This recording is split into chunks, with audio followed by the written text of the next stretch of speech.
सुप्रभात मंडळी. मी निलिमा पटवर्धन आणि आपण सध्या वाचत आहोत सौ मीनाक्षीताई देशमुख लिखित नेताजी सुभाषचंद्र बोस यांच्यावर आधारित लेखमाला. कालच्या पुढे सुरू करते. डॉक्टर मेल्श्रस सुभाषबाबूंना परराष्ट्र खात्याच्या विल्यहेल्म्स्टाले या इमारतीमध्ये घेऊन आले, जिथे हिंदुस्थानसाठी एक खास विभाग उघडला होता. समोर डॉक्टर अलेक्झांडर रीथ उभे होते. त्यांनी सुभाषबाबूंशी हस्तांदोलन केलं.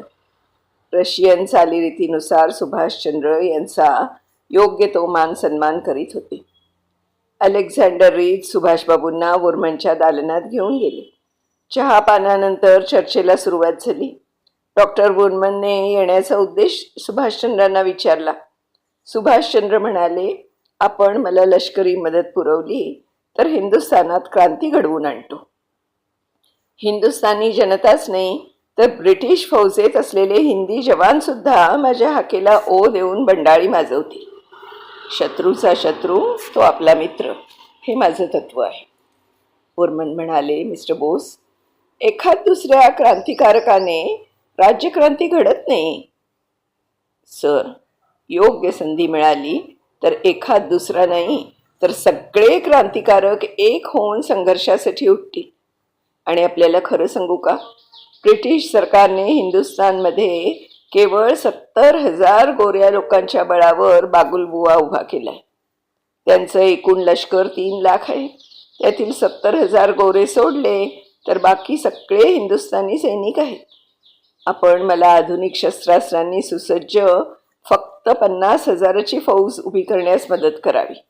मग आपण बघाच, ब्रिटिशांचा पोकळ डोलारा उधळून लावतो आणि यात आपण जी मदत द्याल त्याचा सर्व खर्च मी स्वातंत्र्यप्राप्तीनंतर पै फेडल्याशिवाय राहणार नाही. या चर्चेतून फारसं काही निष्पन्न निघालं नाही. मात्र पुढील दिशा निश्चित ठरेपर्यंत सुभाषजींनी आहे त्याच वेशात राहायचं ठरलं. जर्मन सरकारने त्यांच्या खर्चासाठी भरपूर निधी मंजूर केला. जर्मनीची मदत मिळण्यासाठी सुभाषचंद्र अहोरात्र प्रयत्न करत होते. जर्मनीत केवळ 39 हिंदी नागरिक होते. त्यांच्या मदतीने जर्मनीमध्ये फौज उभी करण्याचं स्वप्न बघणं म्हणजे शुद्ध मूर्खपणा होता. परंतु त्यांची धगधगती महत्वाकांक्षा त्यांना स्वस्थ बसू देत नव्हती. त्यांनी जर्मन, इटली आणि भारत यांच्यातील परस्पर सहकार्याचा एक योजनाबद्ध आराखडा तयार केला. त्यांनी मागणी केली, जर्मनी बाहेर ब्रिटिशांच्या विरुद्ध प्रचार मोहीम सुरू करावी. गुप्त हालचालींसाठी एक केंद्र काबूलला उघडावं. प्रचारासाठी अफगाणिस्तानच्या डोंगराळ खोऱ्यात मुद्रण यंत्राची व्यवस्था करावी. जागोजागी नभोवाणी केंद्र सुरू करावं. अशाच अनेक मागण्यांचे प्रस्ताव परराष्ट्र खात्याकडे सादर केले. जर्मनी एकाच वेळी अनेक आघाड्यांवर झुंज देत होती. सेना भरती, संचालन, शस्त्रनिर्मिती कारखाने अशी चौफेर धांदल सुरू होती. फ्रान्सचा पाडाव झाला तरी ब्रिटिश शरण आले नव्हते. रोमेलच्या फौजा आफ्रिकेकडे वेगानं निघाल्या होत्या. हिटलरसहित सर्व मुख्य प्रथम श्रेणी नाझी नेते युद्धाच्या धांदलीत गुंतले होते. युद्धात रोज नवनवीन फासे पडत होते. हे सर्व बघून सुभाषचंद्र यांचा जीव गलबलून जायचा. त्यांचं मन भारताकडे ओढलं जायचं. कसं का होईना, बांबर विमान आणि रणगाड्यासही दिल्लीकडे झेप घ्यावीशी वाटत होती. त्यांचं जागरण, अस्वस्थता, बेचैनी बघून एमिलीची छाती दडपून जायची. ते म्हणायचे, एमिली, काहीतरी चमत्कार घडायला हवा ग. मी इथे ऐशोराम उपभोगण्यासाठी आलेलो नाही. ती म्हणाली, असंच कुढत राहण्यापेक्षा सरळ हिटलरलाच का नाही भेटत? अगं, इतकं सोपं आहे का? तो अतिशय मोठ्या सुरक्षा कवचात असतो. खरं म्हणजे मला त्याचं मतपरिवर्तन करायला फक्त एकच भेट पुरेशी आहे. त्याच्यापर्यंत पोचणं अतिशय आवश्यक आहे. परराष्ट्र खात्याने डॉक्टर एडम ट्रॉटला सुभाषचंद्रांच्या हालचालींबाबत एक गुप्त अहवाल तयार करण्याचा आदेश दिला होता. हे सुभाषचंद्रजींना माहीत होतं. त्यामुळे यांना सरळ जाऊन भेटावं आणि आपली बाजू सांगावी असं वाटू लागलं. त्यांनी डॉक्टर रीथ कर्वी ट्रॉटची भेट मागितली, परंतु कार्यमग्न असल्याचं सांगून भेट टाळत होते ते, आणि सुभाषचंद्र अधिकच बेचैन होत होते. सुभाषचंद्रांनी जाता जाता ट्रॉटचे दालन अनेक वेळा बघितलं होतं. त्या कक्षातलं वातावरण त्यांना अतिशय गूढ वाटायचं. सुभाषचंद्रांची बडदास्त अगदी एखाद्या राजदूतासारखी जर्मनीनं ठेवली होती. 4 वर्षाच्या विरहानंतर एमिलीचा सहवास मिळत होता, परंतु सुभाषबाबूंना सुखाचा आनंद होत नव्हता. वेडानं झपाटलेले मन स्वस्थ बसू देत नव्हते. एके दिवशी राजशिष्टाचाराची पर्वा न करता झपाटल्यासारखे सुभाष वेगानं थेट ट्रॉटच्या ऑफिसमध्ये घुसले. सुभाषचंद्र अनाहूतपणे आले तरी ट्रॉटने नाराजी न दाखवता ते हसून म्हणाले, तर तुम्ही 39 म्हणजे 39 लोकांना बरोबर घेऊन प्रतिसरकार स्थापन करणार म्हणे. तुम्ही हिंदी लोकांचं काही सांगवत नाही बरं का. नंतर गंभीर होऊन विचारलं, तुम्ही हिंदुस्थानाचे प्रथम श्रेणीचे एक राष्ट्रीय नेते असून हिटलरसारख्या हुकुमशाच्या नगरीत येण्याचं धाडस कसं करू शकता? तुमच्या देशात स्वातंत्र्यासाठी भारावलेले अनेक तरुण आहेत. 2 वेळा स्वतः राष्ट्रीय सभेचे अध्यक्ष असून तुम्ही हुकुमशाच्या नगरात येऊन बदनामी येणार नाही तुमच्या वाट्याला? यानंतर ट्रॉटच्या वारंवार भेटी होऊ लागल्या, कधी उघडपणे कधी गुप्तपणे. सुभाषचंद्रांनी ट्रॉटचं गुप्त रहस्य शोधून काढलं होतं. त्यांनी त्याबद्दल ट्रॉटला सांगितल्यावर ट्रॉटला सुभाषचंद्रांबद्दल राग येण्यापेक्षा जवळीकच त्यांची वाढली होती आणि दोघेही अधिकाधिक निकट आले. एकमेकांपासून दोघांचं रहस्य लपून राहिलं नव्हतं. एक दिवस सुभाषजी आर्जवी स्वरात म्हणाले, ट्रॉट, हिंदुस्थानच्या स्वातंत्र्याबद्दल धोरण जाहीर करायला ना जर्मन सरकारला भाग पाडा आपली. सुभाषबाबूंची तळमळ बघून ट्रॉट म्हणाले, मित्रा, तुझ्याबद्दल मला खरंच फार वाईट वाटतं.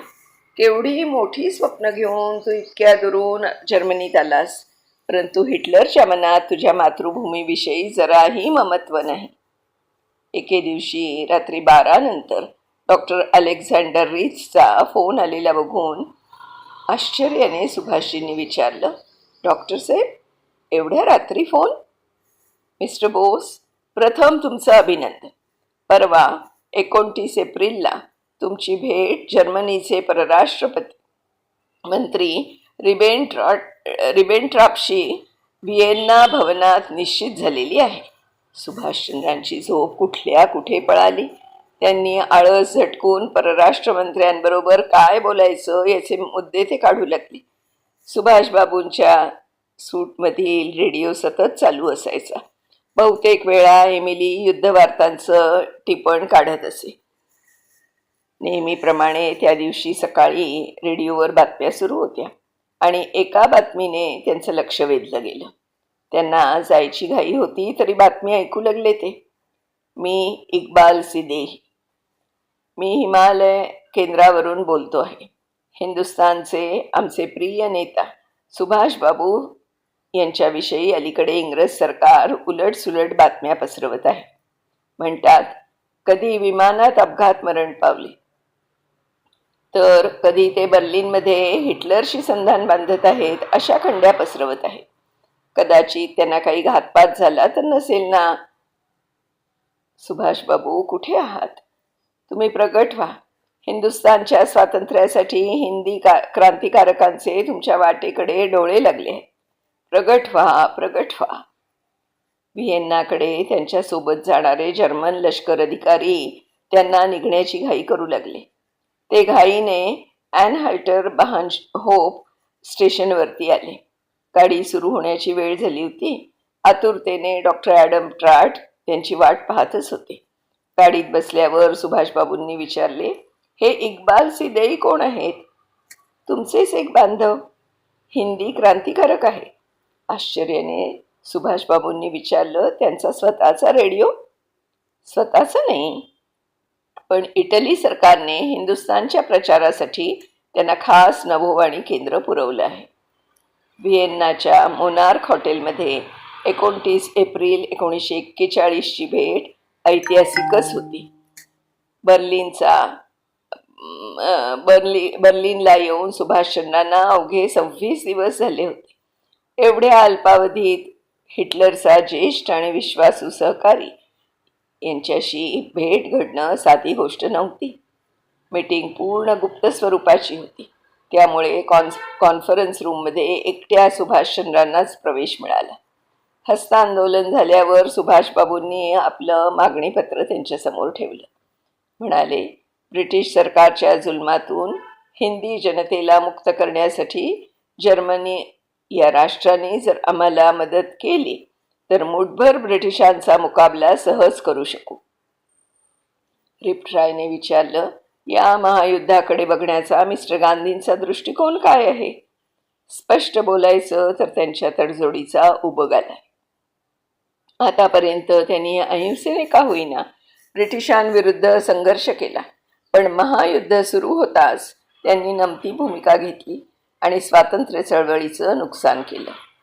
आपण परदेशातून सहाय्य मागण्यासाठी जर्मनीच का निवडली? जर्मनी आणि रशिया कराराचा हिंदी लोकांना आनंद झाला. ही संधी ब्रिटिशांचा बिमोड करण्यास योग्य आहे. तुम्हाला जर्मनीकडून नेमकं काय हवंय? आम्हाला प्रचारासाठी एक खास नभोवाणी केंद्र पुरवावं. आमच्या अस्थायी सरकारच्या मागणीला जर्मनीचा पाठिंबा, शिवाय लष्करी फौज, त्याआधी एक तातडीची मागणी मान्य करावी. कोणती? महायुद्धात जेव्हा जर्मनीला अंतिम विजय मिळेल तेव्हा आपल्या विजयाबरोबर हिंदुस्थानला स्वातंत्र्य देण्याची घोषणा आत्ताच करावी. मिस्टर बोस, आपल्या मागणीचा सहानुभूतीपूर्वक विचार केला जाईल. चहा नाश्त्यानंतर रिबेट्रॉयनी विचारलं, मिस्टर बोस, समजा उद्या ब्रिटिशांनी तुमच्या विरोधात गांधींना उभं केलं तर तुमची स्थिती काय होईल? क्षणभर सुभाषबाबू गोंधळले, पण लगेच म्हणाले, सर, आमचे हेवे दावे काहीही असले, स्वातंत्र्य मिळवण्याचे त्यांचे माझे मार्ग कितीही भिन्न असले तरी ते माझे तत्व आणि ब्रिटिशांचे ढोंग ओळखून आहेत. ते असा विचार कल्पांतीही करू शकत नाही.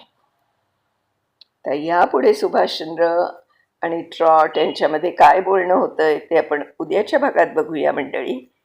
तोपर्यंत मी निलिमा पटवर्धन आपली रजा घेते. मीनाक्षी ताईंचे खूप खूप आभार मानते. धन्यवाद ताई. उद्या पुन्हा पुढच्या भागासह भेटूया. तोपर्यंत नमस्कार.